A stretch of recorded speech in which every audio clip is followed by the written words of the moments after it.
A good and Erev Shabbos. How are you, my holy sisters and brothers? We are in those days between Rosh Hashanah, Yom Kippur. We acknowledge God's sovereignty in our lives every day. I had a pretty powerful experience this morning. I had to meet some friends kind of early morning. And I got to make a minyan so I can say Kaddish for my mom morning, afternoon, and evening. So I went to a sunrise minyan today. Nate's, it's called known as a Nate's minyan, the earliest that you can do it. And it was really special. You know, these guys get up early every day. And so, you know, we had the Shema before sunrise. So exactly at sunrise is when we were hitting Shemona Esrei, right? The main part of a prayer service, also known as the Amidah. And, and then I just walked down. It's like, wow, I already davened. I already prayed today so early. It was great. And then like a bunch of good things have already happened to me today. And then my friend Ellie showed me that, you know, one who prays at the earliest possible moment, there's a bunch of segulas, right? So a bunch of treasures that are associated with that. A person who prays at the earliest possible moment that it's permissible, will have blessing in his life, will be blessed with long life, will develop a fear of heaven, right? So that, sort of God's presence becomes more real and tangible, and he's less likely to sin. It's good for overcoming the Yetzer Hara. All kinds of blessings come from praying early.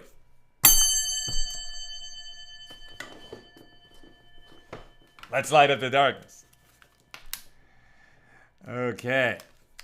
And big blessing today, our 1,000th page together, right? Kesubos 86, that's our daf today, page 86, Tractate Kesubos, 15th volume of the Talmud.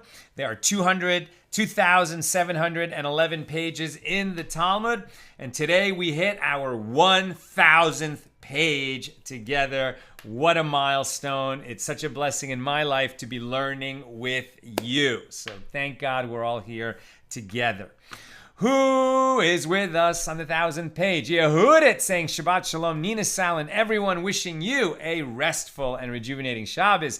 James in Indianapolis. Christo Mazel Tov on the 1,000 from Lubbock. Franco Zanini. Nina and Sal, thanks for this great milestone. Franco, you're in Italy, right? Welcome, Franco. Renee in Indiana, Shandora in the Bronx, saying Shabbat Shalom. Guy in Dayton, Ohio. Sharon in New Jersey. It skipped on me. Karen in Northern California. Patrice in Utah. Paula in Chicago. Sharon, do we do a l'chaim for 1,000? Yes, we do. Yes, we do. We do a l'chaim. I think Nina had to be called outside. Nina, if you happen to be watching, please bring in the l'chaim. If not, I'll just make it happen at the end of the class. Today's episode of AT Daily, this very special 1,000th page we're covering together, sponsored by Scott Gregory for the healing of Lindsay Bat Sue. Lindsay, the daughter of Sue. And we hear only good news. May Lindsay Bat Sue have nothing but a complete and speedy recovery. And Scott, may you and all your loved ones be showered in blessings. Thank you for enabling us to share more Torah with more people around the world. Also dedicating the Mishnayos that we're learning today in Ilui Nishmas, right, for the elevation of the soul of my mother, Babet Bat Yoel. May her soul go ever higher in the world of souls. That opening sounds that we had. I'm not listening to music when I can avoid it during this year of mourning for my mom, and no live music at all, no concerts, no rock concerts for me this year. But eventually I'll start listening to music again. But I find it very soothing, these bird and animal sounds from the jungle, from this ambient nature sounds on Apple Music. Okay, we are in chapter 9 today, concluding our discussion of Mishnah number 2 and opening Mishnah 3 and 4 here in chapter 9. Mishnah number 2 was all about if a man dies and he leaves an estate and he has heirs, right, children, and he has a widow and there are creditors, people to whom he owed money, how we dispose of these assets if he has not, established a clear will of what to do with them. And basically the heirs go first, right? The heirs go first. They never have to swear an oath to receive what's left in the estate. The widow, if she cannot present the Katuba, would have to swear an oath in order to be paid from the estate. And creditors, if they can't present the loan document, would have to swear an oath. But heirs never have to swear an oath. And we'll be talking more about this swearing an oath. And we have been. So interesting, right?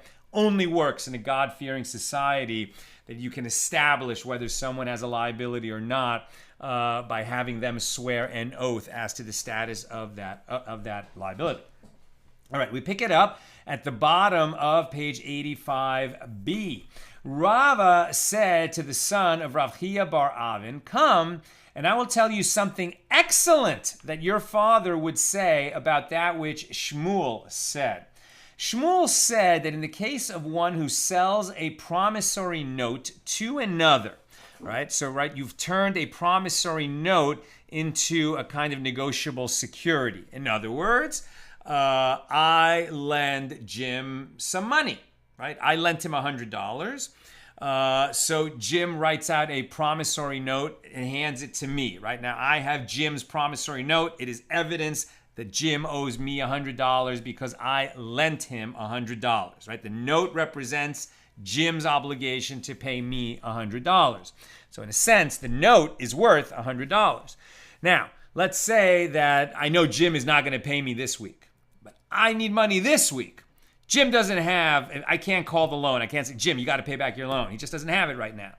But I have another buddy, Todd, and Todd is willing to buy this promissory note. He knows that Jim eventually is going to pay, but that I need the money today. So Todd says, all right, I'll tell you what, I'll give you $90 for Jim's promissory note.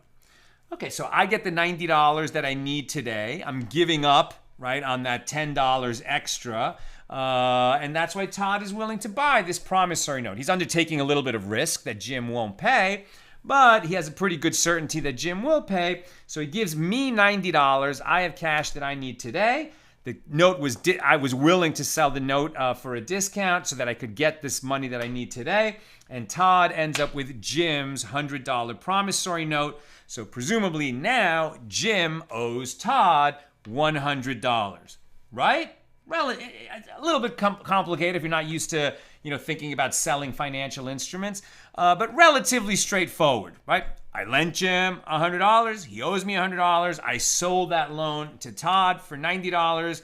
So theoretically, now Jim owes Todd $100.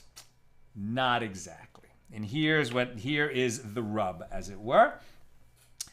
So, So regarding one who sells a promissory note to another, I sell Jim's note to Todd. And the seller, me, I sold this note to Todd.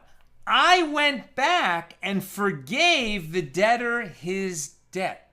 What? Okay. Maybe Jim's out of town, and that's the reason I can't collect Jim's $100.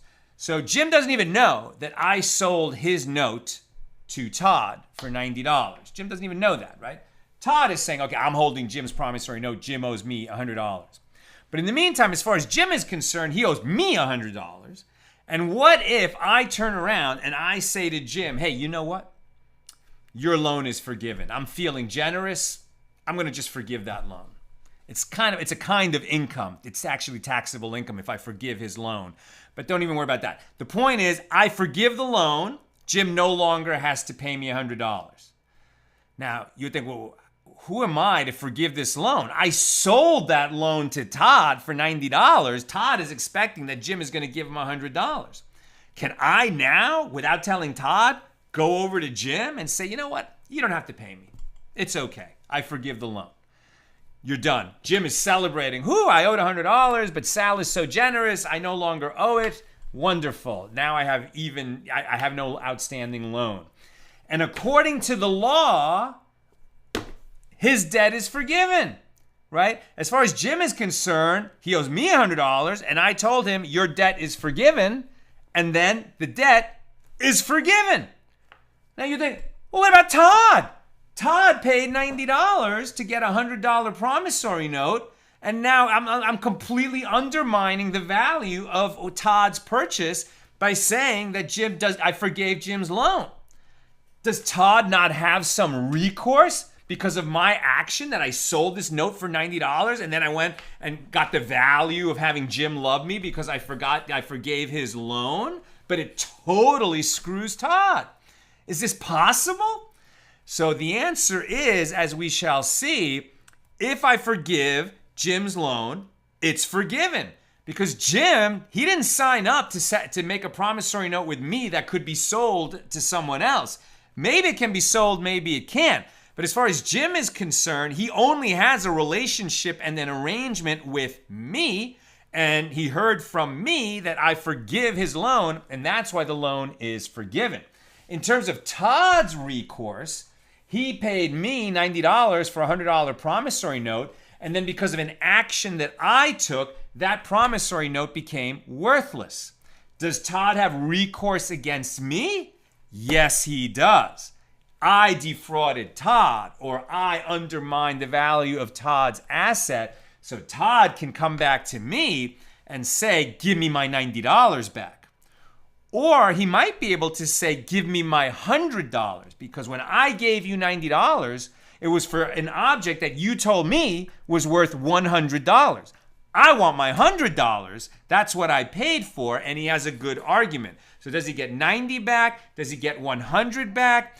Or does he get what the actual value of the promissory note is? Let's say that Jim is like half the time he pays his loans and half the time he doesn't. So a more reasonable expectation would have been that promissory note was worth $50. So does Todd get $50, the actual value of the loan, or does he get $100, what he thought it was worth, what I told him it was worth, or does he get $90, what he actually laid out? Let us see. Okay. So in terms of if the seller forgives the loan, if I forgive Jim's loan, it is forgiven. Jim is off the hook. It doesn't matter that promissory note was sold in the meantime to Todd. So the seller went back and forgave the debtor his debt, it is forgiven. Why? Because the debtor essentially had a non-transferable obligation to the creditor, to me, a loan. And even the creditor's heir can forgive the debt. I can forgive the debt because he owes it to me. And if I die, then he would owe it to my son. And my son would also have the right to forgive the debt. Now, with regard to this law, Rav Chia bar Avin said, Shmuel concedes with regard to a woman who brings in a promissory note to the marriage for her husband. So imagine that a wife enters a marriage and she brings property with her. We've been talking about she brings a field and the husband eats the produce of the field. But a different kind of property that she could bring into the marriage is a promissory note. Somebody else owes her money. So she comes into the marriage with this promissory note representing an obligation that somebody owes her. And so I have, as the husband marrying her, I have this expectation that, the reason that I'm willing to give up a Katuba and marry this woman is like the whole picture. She's great, she's nice, she's pretty, she's sweet. And, she comes from a nice family and she brings a field and she brought this promissory note. So that was part of my expectation in marrying her. If she then says, you know what, to the person that gave her the promissory note, I forgive that promissory note. I would be like, what are you doing? You can't forgive that promissory note. Now that you're in the marriage, that promissory note is our promissory note. Can you unilaterally forgive it? Shmuel concedes with regard to a woman who brings in a promissory note to the marriage for her husband, and she went back and forgave the debtor his debt. That debt is not forgiven. Why? Because his hand is like her hand, i.e. the husband shares equal rights to her property, and she cannot unilaterally forgive the debt. It's not like she sold me a promissory note and then forgave the underlying debt. In this, like in the first case, it's that she came into the marriage and then it became our promissory note, community property. She can't forgive that debt unilaterally. I have to agree to that or it is not forgiven. The Gemara relates an incident. A relative of Rav Nachman sold her marriage contract for financial advantage. So that's an interesting idea, right? So a woman has a Katuba. What does that represent? That if her husband divorces her or if he dies first, she's going to receive the amount of money stipulated in the marriage contract. The minimum was 200 dinars for a virgin or 100 dinars for a widow or a divorcee entering her second marriage, but that's just the minimum. Right? Maybe I'm a super rich guy but I'm really ugly. And in order to convince, this woman and her father to let her marry me, I have to put up a big Katuba, right? So maybe I've promised $1 million in the Katuba. Now, she doesn't get that $1 million unless I die or we get a divorce, so she might have it might be like a life insurance motive, to get rid of me. But in the normal course of things, she's only going to get that if I die or we get a divorce. But hey, maybe I'm an old rich guy and I'm not so far away from dying. And so, she has a reasonable expectation that, in a relatively small number of years, she'll become a widow and receive that $1 million payment. But let's say that she needs money sooner than that. What she might do is sell the Katuba for, a big discount. Maybe she, is willing, it's worth it to her to sell that $1 million Katuba, that who knows when that $1 million is going to vest, only when her old husband dies. Maybe she'd like to sell it for $100,000 today, right? So she gets that $100,000, and the guy who buys it, he's like, I can wait. It's a good investment. Eventually her husband's going to die. And then I'll get that $1 million, right? So she could sell her Katuba for a financial advantage. In other words, she received a sum of money in exchange, and in exchange agreed that if she were to be divorced and become entitled to her marriage contract, the money would belong to the purchaser of the rights to the marriage contract. Now, there is a problem with that. That guy's taking a big risk, right? Because if she dies first, does she get the Katuba? Or if she cheats, right? If she commits adultery, then she definitely will not get the Katuba. So it's certainly not a sure thing for him, but, it might be worth the gamble. So she was subsequently divorced from her husband, and she died, leaving the right to her marriage contract to her daughter. Okay, so let's see what happens here. So she divorced. She's entitled to receive the marriage contract. Before the husband paid off the Katuba, she died. So now her heir is her daughter, and she has the right to receive this, this obligation that was owed to her mother, the Katuba after her divorce. Now the right to that passes to the divorced woman's daughter. Okay, then what? So then the purchasers, the ones who purchased the Katuba, right, from the original wife, the purchasers came and they claimed the value of the marriage contract from her daughter. Okay, that makes sense. She sold the rights to the Katuba. She got money in the present, right? Then, at the time of her divorce, now the purchasers are supposed to receive the value of that Katuba. That's what they bought. But the woman died, so she left an heir, right? So it goes to the heirs first, but these purchasers are legitimate creditors, and they're coming and they're saying, whoa, whoa, whoa, that Katuba should not go to the daughter. It goes to us. We bought it, right? So what happened? The purchasers came and claimed the value of the marriage contract from the daughter. And Rav Nachman said to the people around him, is there no one who can give the daughter advice? Now we're on 86a. What should the daughter do, right? In other words, Rav Nachman is saying, if you can, handle the accounting in this matter properly, you can benefit from the law. If you know the law, you can use it to your advantage. What you can do something legally that is to your advantage. And what would that be? What should this daughter do? She should go and forgive her mother's marriage contract for her father. And she will subsequently inherit the sum of the marriage contract from him. The marriage contract is a document of the debt owed by her father to her mother. The daughter who has inherited the document from her mother can forego her father's obligation to her mother, and thus rendering nugatory nugatory, the right of the purchasers. The father then retains the amount owed to the purchasers of the marriage contract, and his daughter will inherit the amount when he dies, right? So the daughter who inherited the mother's right to the Katuba, she can forgive it. She has the right to forgive it because she's the heir.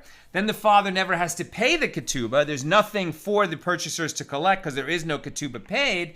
And the father keeps the money, and then because the daughter is but the daughter of the mother and the father, eventually when the father dies, she will inherit this money. So this would be a better course of action for the daughter. She has the right to forgive this obligation that was owed to her mother and is now owed to her, namely the father's Katuba. If it's forgiven, there is no Katuba payment that the purchasers bought, that they have a right to. This, because the rights of the heir supersede anybody else, the daughter has this option available to her. So the daughter heard this, and she followed the advice. She went and forgave her father's obligation in the marriage contract, as recommended by Rav Nachman. Rav Nachman later said in regret, "We have made ourselves like advisors of judges," meaning Rav Nachman's job is to be a judge. He shouldn't be giving legal advice to litigants that either are in his court or could come before his court. Let somebody else figure that out. But as a judge with the most, expert knowledge of the law, he shouldn't be advising people like a lawyer because he has to function as a judge. Right? We have made ourselves like advisors of judges. We have acted like lawyers who give practical advice to litigants rather than like independent judges. The Gemara asks, well, at the outset, what did Rav Nachman hold when he intended the daughter to hear his advice? And ultimately, what did he hold that made him regret his action? And the Gemara explains, at the outset, he held that the verse teaches Isaiah 58:7, and you should not hide yourself from your own flesh. And therefore, it is correct to give help and advice to relatives. I guess she is his relative. And that's why he gave her this advice, right? And in the same way that you give charity to strangers, you should be quicker to give charity to family members, and even quicker when it doesn't cost you money, but like just to give them the benefit of your time and advice. Do not hide yourself from your own flesh. And therefore was correct to give help and advice to the relative. But ultimately, he held that in the case of an important person like him, Rav Nachman, that such a person must be very careful to avoid any impression of having favored his family in judgment. And so for that kind of person, the situation is different, and he should not have given her this expert legal advice that allowed her, to basically use a legal technicality to leave those purchasers of the marriage contract out of luck. Now, since the Gemara had previously mentioned the law stated by Shmuel, it turns its attention to the matter itself. Shmuel said, with regard to one who sells a promissory note to another, and the seller went back and forgave the debtor his debt, it is forgiven, since the debtor essentially had a non-transferable obligation to the creditor alone, and even the creditor's heir can forgive the debt.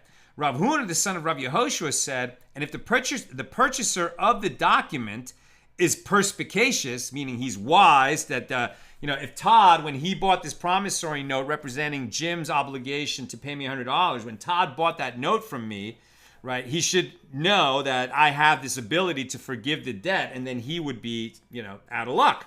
So he wants to make sure that that doesn't happen. So what does Todd do to protect himself? If Todd, the buyer of this promissory note, is wise and wary of such a ploy, he should jangle dinars in the debtor's ears, i.e., he should pay the debtor or promise him money, and the debtor will write for him a new promissory note in the purchaser's name, thereby preventing the latter from losing out, right? Todd bought the promissory note. So he has the promissory note. Now he's going to go over to Jim and he's going to say, look, your debt was to Sal.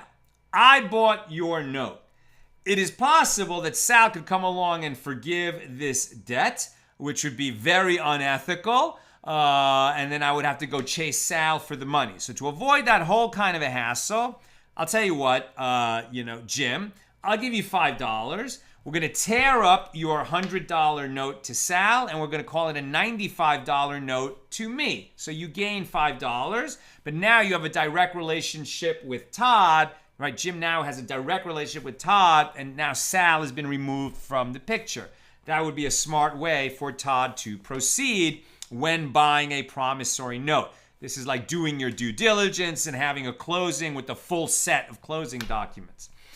Amemar said, one who judges cases of liability for indirect damage and maintains that someone whose actions cause damage is obligated to pay, even if he has not directly harmed another, collects in this case the value of the proper document. That's a long-winded way of saying that if I sold Todd that $100 promissory note for $90 and then I turned around and told Jim, hey, your loan is forgiven, rendering the promissory note that Todd bought worthless, Todd can come to me and say, hey, the statement you just made to Jim for giving the loan damaged me, Todd. You had no right to do that. Now you owe me money, right? So now Todd can sue me because I basically defrauded him or at least caused him damage. Now, what's he going to get? This is the question I asked earlier. Is he going to get the $90 he paid me or the $100 that the promissory note was supposed to be worth? Or like the actual value of the promissory note in a world where for some reason you can't expect the full $100. But that's only works if, in sort of jurisdictions, and apparently not all of them were this way, but only in jurisdictions where the local judges held that if I cause damage to Todd through my dealings with Jim, I may be liable to Todd because of that. If it's obviously foreseeable that I will damage Todd by doing this. In this case, it's obvious that I will damage Todd when I forgive this loan after selling the promissory note to Todd. I know that I'm going to hurt Todd, and so therefore Todd has a right to sue me. But in other jurisdictions, Todd isn't going to have a sort of standing to sue me based on a statement that I made to Jim. So that's problematic, and we hope that the law is more like where Todd does have recourse with me. Now, some Geonim say, this is a note from Rav Steinsaltz, that this means that I would have to reimburse the purchaser only the amount that he paid, right? So when Todd comes and sues me because I forgave that loan, Todd paid me $90, I have to give him his $90 back. That's one view. However, Rav Hai Gaon and Rabbeinu Hananel maintain that I would have to pay Todd the entire sum stipulated in the promissory note. Todd thought he was getting a $100 promissory note. My action in canceling the loan with Jim caused Todd to lose $100, so I owe Todd $100. And many early commentaries say that I am not obligated to pay the full value listed in the document. Instead, I pay the amount that could actually be collected with the document, as there are many situations that prevent the full value from being collected. For example, prior liens and situations where one has to collect from low quality land. Right? If Jim is, known to be not so good, maybe Todd only paid me $40 for the loan. I needed the $40, so I took it.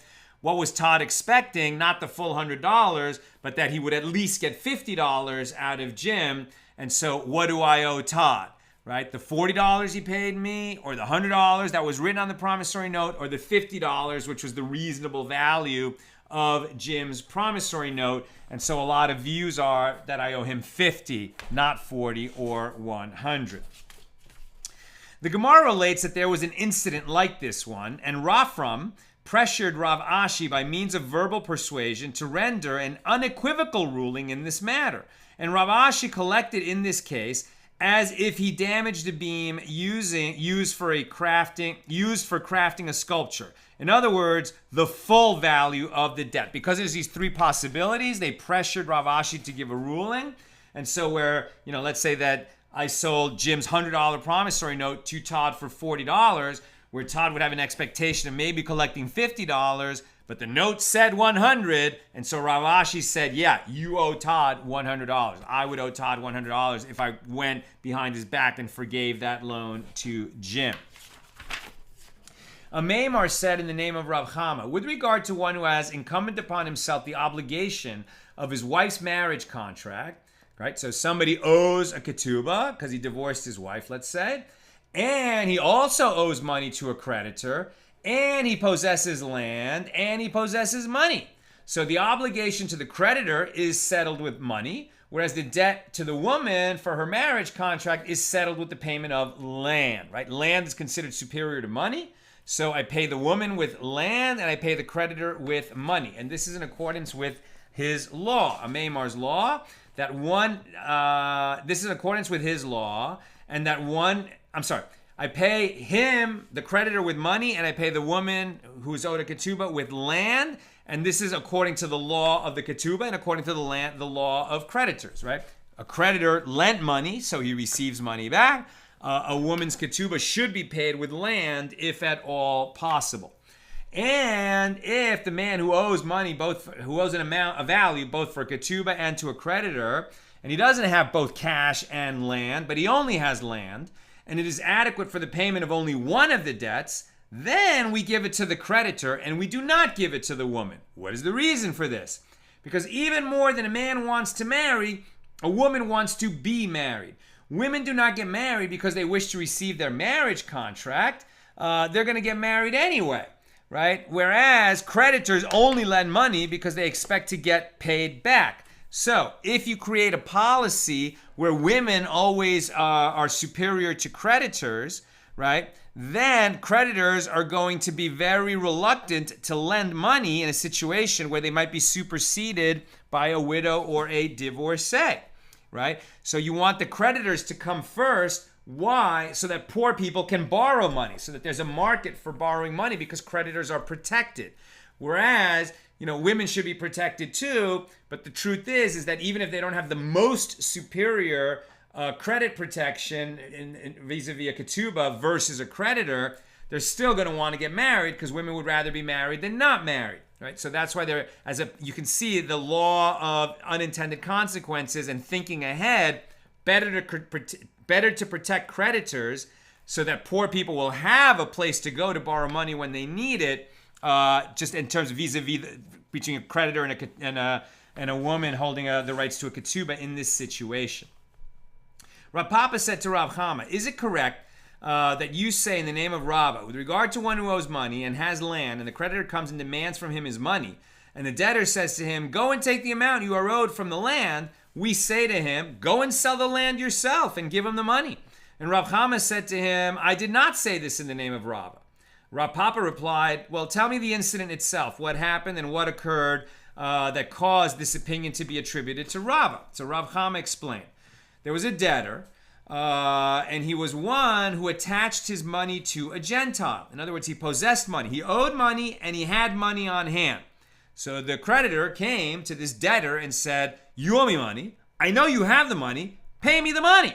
The debtor didn't want to pay his creditor, so he said, the money that I have, I'm sorry, I can't give it to you right now because it's being held for me by a Gentile.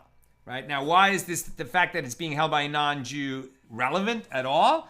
Because so many times in periods and places in Jewish history, the Jews were living in a state of danger, right? They were a minority, perhaps in a country that was very anti-Semitic, where the Jews were afraid that at any time a Gentile could get violent and kill a Jew and suffer no consequences, right? That was the issue. So when this debtor said, well, my money is being held by a Gentile, I can't get it from him, you go ask him. And the creditor said, yeah, I'm not going to go hassle that Gentile because he might kill me and suffer no consequences. So he possessed money, but he claimed the money belonged to a Gentile and therefore it could not be demanded of him. So this man, the debtor, acted improperly, and consequently the sages acted improperly with him by forcing him to sell the land. He also had land, right? The man might have said, okay, look, my cash is not available. It's being held by a Gentile. I do have this field. Take the field. The creditor is saying, look, I didn't lend you a field. I lent you cash. I don't want to deal with your field. Just pay me the cash you owe me. The debtor might have said, well, just take the land and sell it. And the creditor said, that's not my problem. You go sell it and give me the money you owe me. But in this case, where the debtor might have had the opportunity to say, just take the land, the sages said to him, you're already behaving improperly. You go deal with the land and you sell it and you get the cash and you pay your creditor. Now, Rav Kahana said to Rav Papa, according to your opinion, that you say the repayment of a creditor is a mitzvah if the debtor said. Now, what does this mean? The payment of a debt is a mitzvah.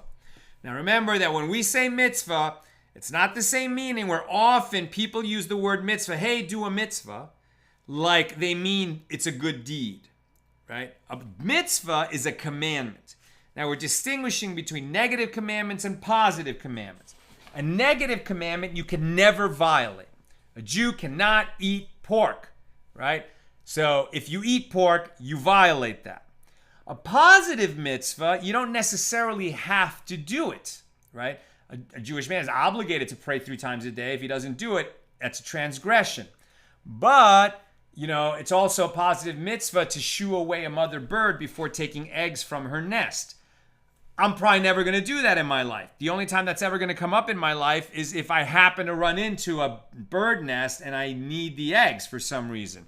Or even I'm going to take the eggs in order to do the mitzvah. But it's like a positive mitzvah I don't necessarily have to do. If I do it, it is certainly praiseworthy, right? So in some situations, you have to do positive mitzvahs because it's before you to do it. In other cases, for instance, I'm never going to bless the congregation the way Cohen is commanded to bless the congregation because I can't do that. It's not a positive mitzvah on me, right? So that's another example of a positive mitzvah I'll never do. So Rav Kahana said to Rav Papa, according to your opinion, that you say repayment of a creditor is a mitzvah, meaning a positive mitzvah, if the debtor said, it is not amenable to me to perform a mitzvah, what would be the law? He doesn't want to pay it, right? I'll pay it some other time. I don't want to pay it right now. If there's no obligation to repay a loan other than to perform a positive mitzvah, then what happens if someone is not interested in performing the mitzvah, right? So they're saying, well, no, that's not the only reason that people have to pay back loans, right? If we're going to run a society that functions, then people who borrow money have to pay it back. Not just because it's a positive mitzvah to pay back money that you owe, but because we have to have a working legal system that obligates people to pay their loans, right?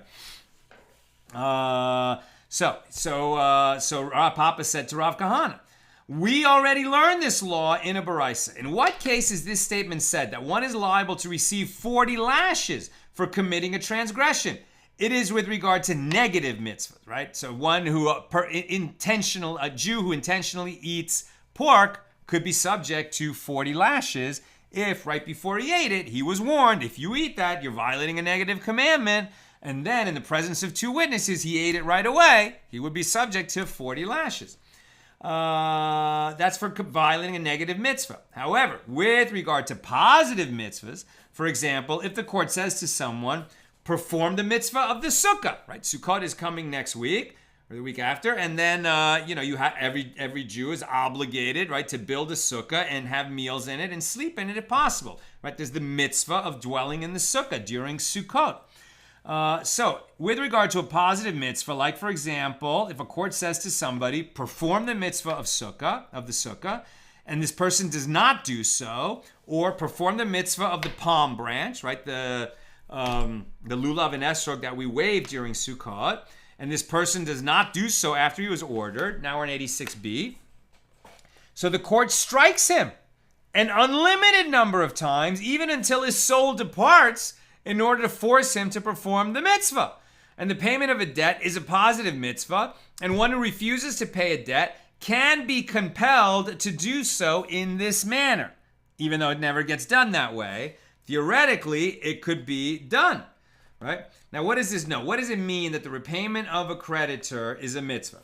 Just as it is a mitzvah for a debtor to pay his debts, it is a mitzvah for the heirs to pay off their father's debts, and they can be forced to do so. And this is true of the deceased left behind land. If, however, he left behind only movable property, the heirs are not forced to repay the debt, but it remains a mitzvah for them to do so. The Geonim enacted that a creditor can claim from heirs even the movable property that they inherited from their father. Consequently, in the present day, all debts may be collected from any part of the deceased's estate, both from land and from movable objects. However, if the heirs receive no inheritance from their father, then they are not obligated to repay their father's debts, and there's not even a mitzvah for them to do so. There is an Amoraic dispute concerning whether by Torah law there is a lien on the property of a debtor or whether there is merely a mitzvah to pay off one's debts.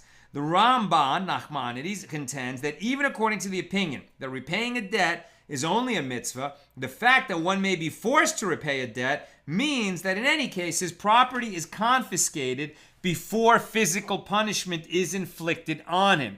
So it's not that we come with a whip and lash him until he repays his debt, but because we have the ability to do so, that creates the legal structure for a creditor to come and seize property of a borrower who refuses to pay his loan. With regard to the source of this mitzvah, Rashi states that it is derived from, we don't really have time for that.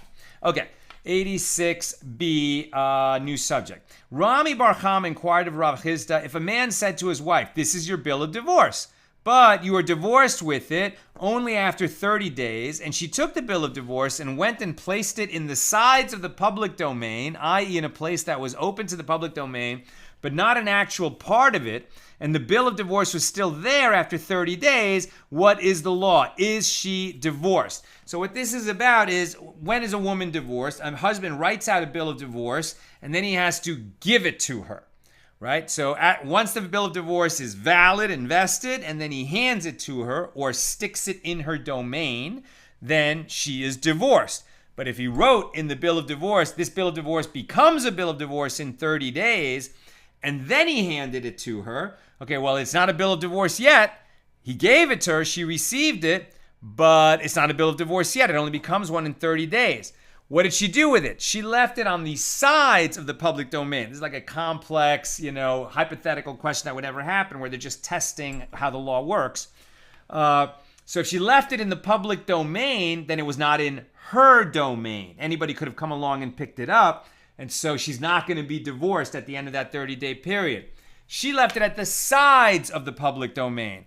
What does that mean? It means it's not the public domain according to some opinions, and it is the public domain according to others. And we're trying to establish whether that bill of divorce was in a secure enough location that after 30 days, she knows where it is and it's still connected to her and therefore she is divorced, or if it's like it was in the public domain, unprotected, and therefore it's not on her, it's not in her domain, she's not connected to it. And so when it vests as a bill of divorce, she doesn't have it, and so she is not divorced. That's a complex question we're dealing with here.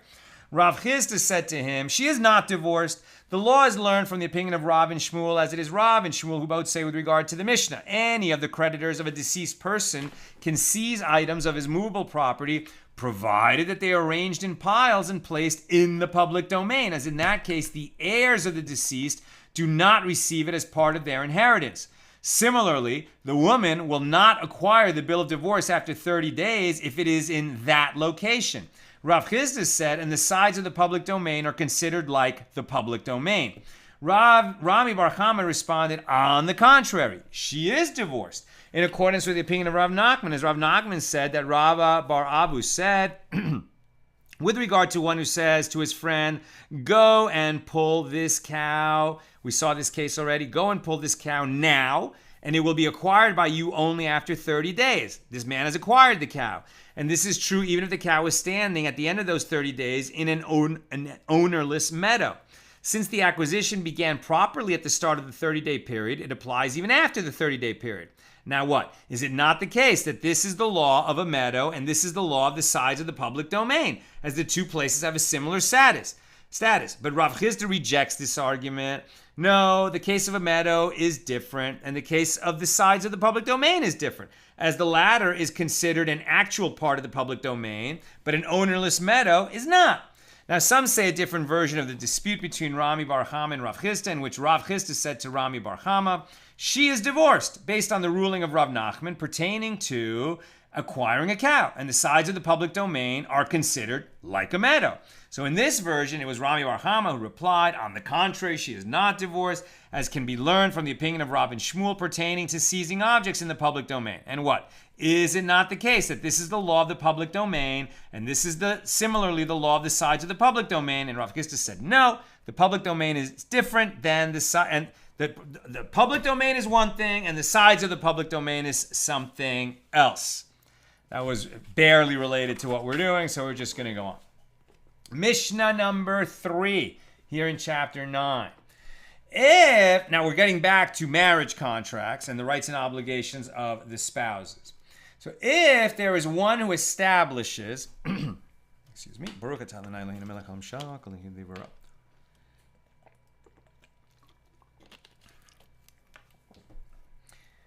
if there is one who establishes his wife as a storekeeper. All right, so a husband and wife are married, and they have the rights and obligations of spouses to each other. But the husband is going to create an additional relationship between them, which is not husband and wife, but rather employer and employee, right? They're running a mom and pop shop, as it were.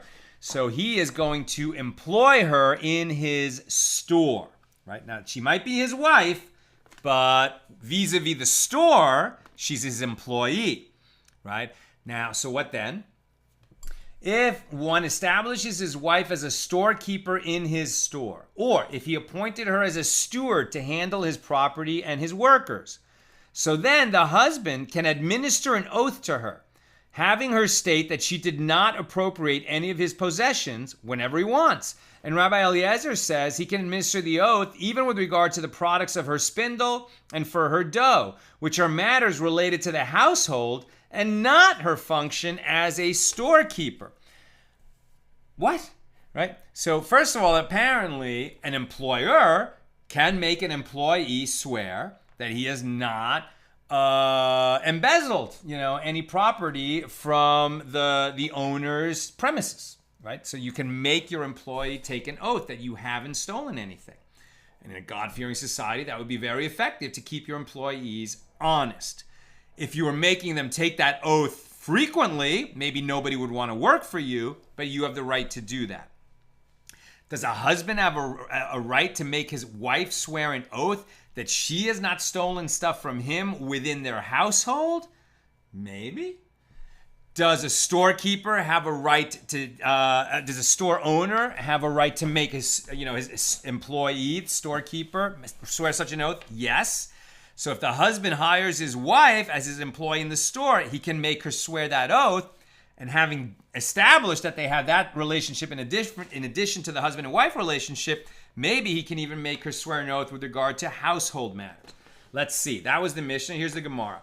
A dilemma was raised before the sages. When Rabbi Eliezer says that a husband can administer an oath to her with regard to any item, is he saying that this is by means of extension of an oath, i.e. once he administers an oath to her in her capacity as his storekeeper, he can also extend the oath to cover other matters? Or is he saying that a husband can make his wife swear an oath ab initio, even if he doesn't make her an employee in his store? And so the Gemara suggests, come and hear a solution to this question from a Baraisa. The rabbis said to Rabbi Eliezer, a person does not reside in a basket with a snake. A woman is not expected to live with a husband who constantly suspects her of stealing. And the Gemara explains, granted, if you say that Rabbi Eliezer is referring to an oath administered ab initio, the rabbis spoke well, right? That a woman cannot be expected to live with a husband who keeps making her swear that she hasn't stolen from him. However, if you say that the husband can administer an oath only by means of an extension of an oath when he happens to make his wife into an employee at the store, then what difference does it make to her? As she must take an oath with regard to matters that concern the store, it does not cause her any greater difficulty to take an oath with regard to household matters, right? So what they're saying is, okay, he can make her take an oath once he establishes her as an employee. But in the normal course of things, where a husband does not also employ his wife, he cannot make her swear oaths that she hasn't stolen from their household. But the Gemara refutes this argument, as it is possible that she says to him, well, since you are so exacting with me, I cannot live with you. Even if there is no additional oath, the sentiment engendered by his demand is grounds for dissatisfaction, and there is no proof that Rabbi Eliezer holds that he can administer an oath to her ab initio. He might just be giving advice, like, hey, husbands, don't make your wives swear oaths, or you're going to kill the shalom bayis. You're going to kill the peace and serenity and happiness of the home.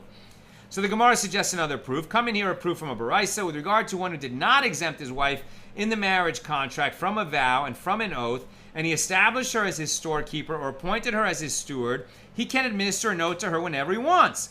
If he did not establish her as his storekeeper or appoint her as his steward, he cannot administer a note.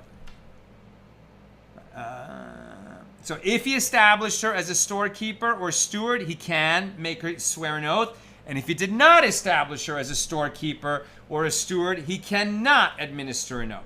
So the Baraisa continues. Rabbi Eliezer says, although he did not establish her as his storekeeper or appoint her as his steward, he can administer a note to her whenever he wants. As you have no wife who did not become a steward for 1 hour in her husband's lifetime, at least for her spindle and for her dough. The fact is, when a husband and a wife get married, and since he's the authority over the property of the house, she's obviously going to, be in charge of certain matters within the house. So she's like his employee, or she's like his steward, and therefore he has the right to administer an oath.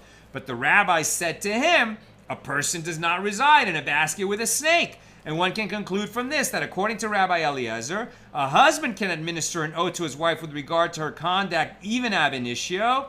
And the Gemara conclude from this that it is so. Rabbi Eliezer says, yes, a husband can make his wife swear an oath any time. But the rabbis said to Rabbi Eliezer, no way, that's no good. Because you're going to undermine the institution of marriage, and women will hate living with husbands who act this way. That concludes our discussion of Mishnah number 3. Now, Mishnah number 4, I'm just going to read the Mishnah, and then we'll go to questions and comments today. Here's Mishnah number 4 in chapter 9, near the bottom of page 86b. If one wrote to his wife in the marriage contract, I do not have the right to administer a vow or an oath upon you, he cannot administer an oath to her. However, he can administer an oath to her heirs and to those who come on her authority, either as her representatives or because they purchased her marriage contract. If the husband wrote, I do not have the right to administer a vow or an oath upon you, nor upon your heirs, nor upon those who come on your authority, then he cannot administer an oath to her, not to her, nor her heirs, nor those who come on her authority. But the husband's heirs can administer an oath to her, and to her heirs, and to those who come on her authority, right? So if the husband gives away his right to make his wife swear an oath that she hasn't, embezzled funds from their communal property, if he gives away that right, well, then he cannot make her swear an oath anymore. But he can make her heirs swear an oath, or, their heirs. But if he gives away those rights in his marriage contract, then he will not have those rights. But just because he gave away his rights doesn't mean that his heirs have given away their rights. So if he dies, his heirs might have the right to make his wife, the widow, swear an oath that she has not stolen from the estate. Now, if a woman who was exempted from an oath by her husband went from her husband's grave immediately after her husband's death to her father's house without handling her late husband's property, or in a case where she returned to her father-in-law's house and did not become a steward over the property at all throughout this period, then the heirs cannot administer an oath to her with regard to her actions in their father's lifetime, as the husband exempted her from an oath to the heirs. And if she became a steward, the heirs may administer an oath to her about the future, i.e. anything she did with the property after the death of her husband, but they cannot administer an oath to her with regard to what took place in the past, right? If the husband gave away his right to make her swear an oath, and then, after he died, she didn't have any further dealings with the property, then the heirs are not going to be able to make her swear an oath that she didn't steal anything, because during the husband's lifetime, she was exempt from swearing an oath. And after he died, she had nothing to do with the property. So in that situation, the heirs can't make her swear an oath. That was Mishnah number 4. Tomorrow night, after Shabbos ends, we'll continue with the Gemara of Mishnah number 4. All right, let's go to questions or comments on our 1,000th page together. Kesubos, page 86. And it appears that Nina did have to go out, so I will be scanning the comments for any questions. Let's see.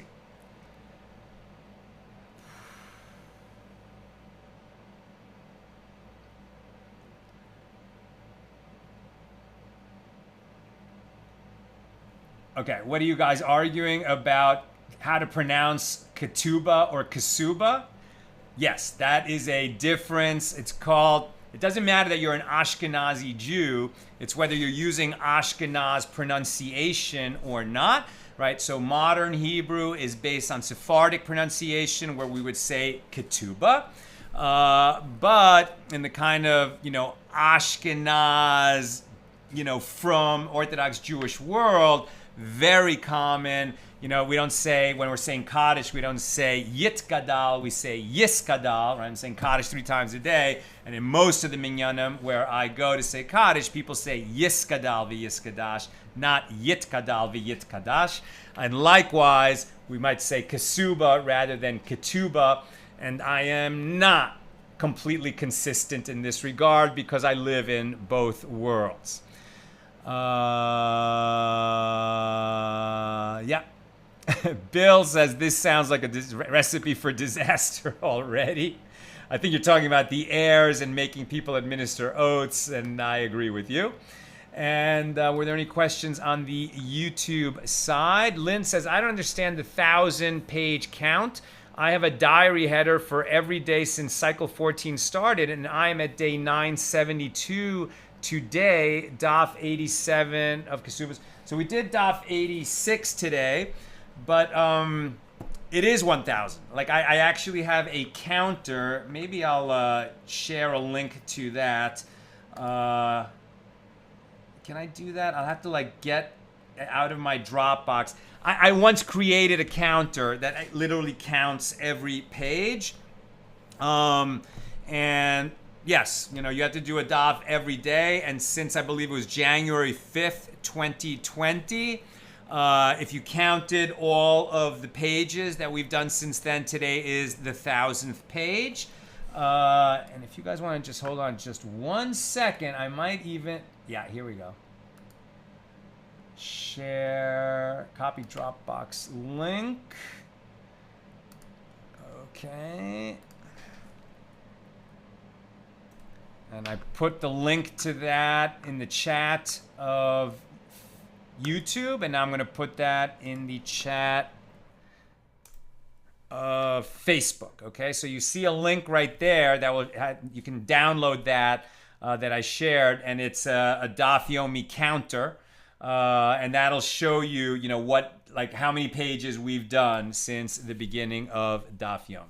Okay, my friends, that's what I've got for us today. What Sharon's saying, it's not Ashkenaz or Sephardic because Hasidim use Sephard or mystical traditions and use the... Sephard and Sephardic are not the same at all, right? Nusach Sfard is how we daven in a Hasidic shul, but like Sephardic Jews, which is completely different than Jews who daven Sfard, will use, that taf to yit gadal pronunciation. But whatever. The point is, you have to get used to the place where you're praying and where they're teaching. And in some places it's Kasuba, and in other places it's Katuba, but it's the same word. Okay, my friends, that's what I've got for us today. Have a wonderful Shabbos, and with God's help, we'll be together again tomorrow night, about an hour after Shabbos ends here in LA. So I hope to get on the air about 8:30 p.m. Pacific. Good Shabbos.